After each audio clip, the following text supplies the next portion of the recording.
Everywhere we look, we see species that are spreading and damaging our natural ecosystems now. And when scientists look into the future, they see the potential for many more damaging species. A new emergency order is sweeping across the country as 10 animal species are officially labeled as a national threat. These are the most dangerous invaders on the planet, and they are spreading at a terrifying speed. They have the power to collapse entire industries and even make our neighborhoods unsafe to walk in. They're a hassle, they're all over the place. From snails with poisonous eggs to fish that launch themselves like missiles, the variety of these threats is staggering. The government is calling for immediate action because if these animals win, our natural world will never be the same again. Pink biological bombs exploding in the South. While the world looks at large-scale disasters, something much smaller is crawling through the mud of the southern states. Apple snails are not your typical garden variety pests. These creatures can grow as large as a human fist, and they are eating their way through the heart of the South. They originally came from South American rivers, but they have found a new home in Florida, Texas, and Louisiana. Back in the late 1970s, they were brought to Asia as a food source, but nobody wanted to eat them. They were released into the wild and eventually made their way to the United States through the pet trade. Now, they are everywhere. We have a house on the canal, so we've been seeing quite a few of them. I don't know where they're coming from. But here's the catch. These snails are not just eating the plants because they are reproducing at a rate that is hard to even believe. A single female can lay thousands of eggs in just 7 days. If you ever see bright pink clusters on a tree bark or a pier, you are looking at a biological threat. Those eggs are pink for a reason. It is a warning to predators that they are filled with toxins. Most birds and fish will not touch them, which means almost every single snail that hatches is going to survive. In Louisiana, this has become a total nightmare for crawfish farmers. They are finding their traps filled with snails instead of crawfish. This has caused labor costs to jump by nearly 50% for some families. The crazy part is that these snails are also dangerous to humans. They are known to carry a parasite called the rat lungworm. If a person accidentally touches the slime or eats produce that a snail has crawled over, they can get very sick. This parasite can cause a type of meningitis that leads to permanent damage to the nervous system. Even their empty shells are a problem because they are as sharp as glass. People are being warned to never touch the eggs with their bare hands. The government is now using small planes to spray oils that stop the eggs from hatching, but it is a massive uphill battle. So, here's the deal. These snails are basically tiny biological bombs. If we do not stop them, they will completely destroy the rice and crawfish industries that so many people rely on. They are turning healthy wetlands into slimy dead zones where nothing else can survive. Scientists are working around the clock to find a way to neutralize them before they spread even further north. But for now, the pink eggs continue to pop up in new places every day. As these snails take over the swamps, a different kind of shell is silently choking the life out of our Great Lakes. Razor blade carpets beneath the waves. What most people don't realize is that crystal clear water is not always a sign of a healthy lake. In the Great Lakes, that clear water is actually a warning sign. It is the work of the zebra mussel, a creature no bigger than a fingernail. These tiny monsters arrived in the late 1980s inside the ballast water of large cargo ships from Europe. Since then, they have turned into one of the most expensive problems in American history. We kind of got a transplanted ecosystem from the Black and Caspian Seas. And actually around 1988, the first zebra mussels were picked up in the St. Clair River. They have a special way of sticking to things using strong threads that act like biological cement. They attach themselves to boat hulls, docks, and most importantly, water pipes. And get this, the economic damage is absolutely massive. Between the years 1989 and 2004, water companies had to spend over $260 million just to scrape these things out of their pipes. If they are left alone, they will completely block the flow of water to entire cities. Across the country, the total damage is estimated at more than $1 billion every year. But the financial cost is only half of the story. The environmental cost is even worse because these mussels are literally starving the lakes to death. They eat plankton, which is the very base of the food chain. By filtering out all the plankton, they make the water look beautiful and clear, but they leave no food for the small fish. When the small fish die out, the big fish have nothing to eat either. It is a chain reaction that ruins the entire ecosystem.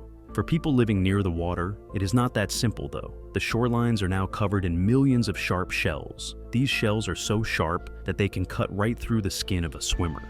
This has led to people calling the lake floors a razor blade carpet. Hands down, the strangest thing about these mussels is how they help toxic algae grow. Because the water is so clear, sunlight can reach deeper into the lake. This fuels the growth of a stinking, toxic algae that washes up on the beaches. Residents have described the smell as rotting meat drifting through their streets. To fight back, some states are actually using dogs to sniff out the mussels on boats. If a boat is moving from one lake to another, it has to be washed and dried for 5 days to make sure no mussels are hitchhiking. It is a constant game of cat and mouse that we are barely winning. While these water invaders are turning lakes into deserts, a shimmering green beetle is busy turning our forests into ghost towns. Ash trees standing dead. Basically, we are watching our forests disappear in real time because of a beetle that is smaller than a penny. The emerald ash borer is a shimmering green insect that arrived from Asia around 2002. It likely hid inside wooden crates used for shipping. In just 20 years, it has spread across the Midwest and the Northeast, and it is leaving a trail of dead trees behind it. These beetles do not just eat the leaves because they go straight for the heart of the tree. The adults lay eggs on the bark, and when the babies hatch, they tunnel deep inside. They cut through the vessels that the tree uses to move water and food. It is like the tree is being slowly choked from the inside out. By the time the leaves start to turn yellow, the tree is already a goner. Experts say that more than 100 million ash trees have already been neutralized by this pest. This is costing cities billions of dollars because they have to pay to cut down dead trees before they fall on houses or power lines. It is not just about the money, for starters, because ash wood is used for everything from furniture to baseball bats. It is not that simple though, because this beetle has almost no natural enemies in the United States. To try and stop them, the government is releasing tiny wasps from Asia that hunt the beetles. They are also telling everyone to stop moving firewood. If you take wood from your house to a campsite, you might be carrying thousands of beetle eggs with you. The campaign to save the ash trees is one of the biggest environmental fights of our time.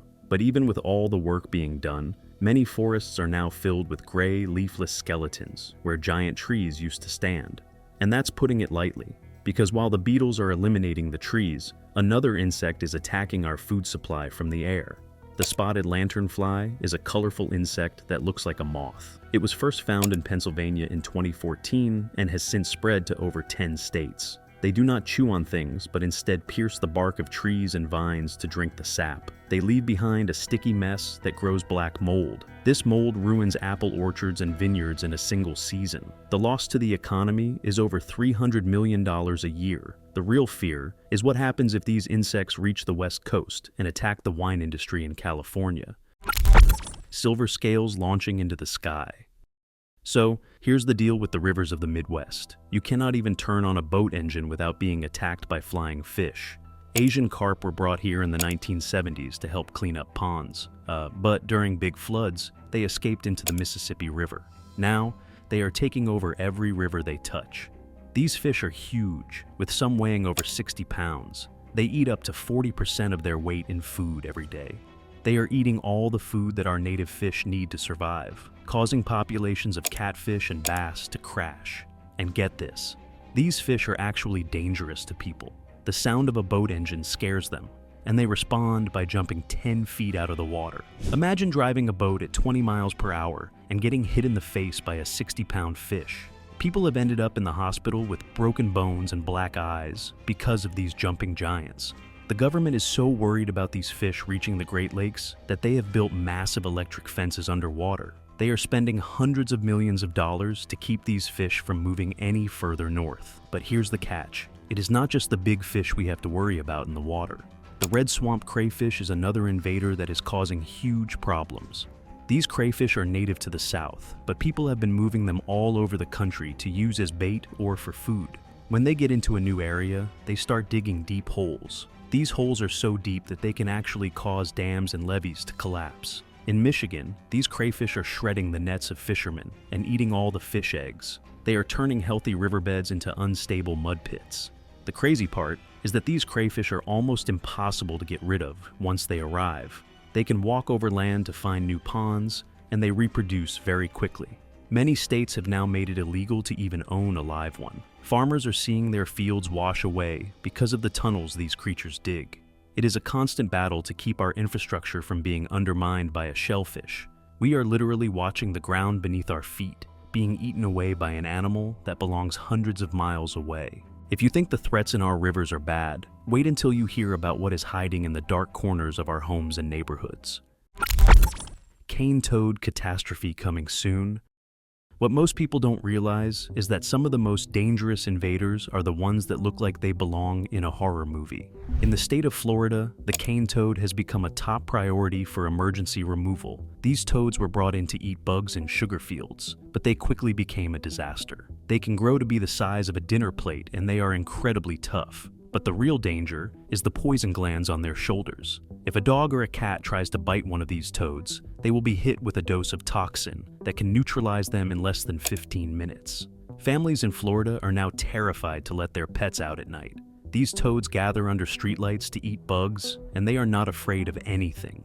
They will eat anything that fits in their mouth, including other frogs, lizards, and even small birds. This is causing the local ecosystem to collapse because the native animals cannot compete with such a toxic predator. Some neighborhoods are even forming groups of volunteers to go out at night and remove as many toads as they can find.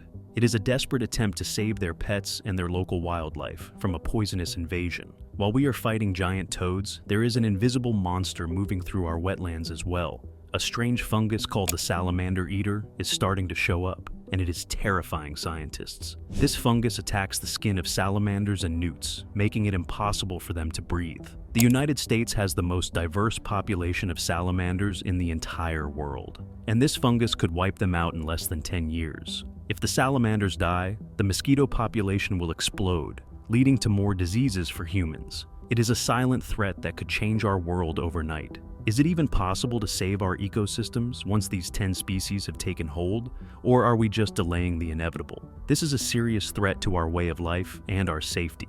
What do you think is the best way to handle this crisis? Leave a comment below and let us know your thoughts. Do not forget to like this video and subscribe for more.